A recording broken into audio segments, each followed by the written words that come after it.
చేసుకోవాలి. ఇందులో కొంచెం కొత్తిమీర యాడ్ చేసుకొని ఒక 2 మినిట్స్ మూత పెట్టేసుకోవాలి. చూద్దాము, ఇప్పుడు ఒకసారి చూద్దాము. చూసారు కదా, దగ్గరికి అయిపోయింది. ఒకసారి బాగా మిక్స్ చేసుకున్నాం. ఆయిల్ కూడా సపరేట్ అయిపోయింది. చూడండి, ఇప్పుడు స్టవ్ ఆఫ్ చేసేసుకొని మనం సర్వింగ్ ప్లేట్లో తీసేసుకుందాం. చూసారు కదా, మనం ఎగ్ భుజియా రెడీ అయిపోయింది. ఫైనల్గా ఇప్పుడు ఇందు మీద కొంచెం కొత్తిమీర గార్నిష్ చేసుకుందాం. చూసారు కదా మన పన్నీర్ గుజియా రెడీ అయిపోయింది.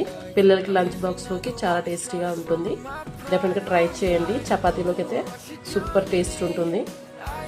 మీకు ఈ వీడియో నచ్చినట్లయితే లైక్ చేయండి, షేర్ చేయండి, సబ్స్క్రైబ్ చేయడం మాత్రం మర్చిపోకండి. ఏమైనా డౌట్స్ ఉంటే కింద కామెంట్ చేయండి.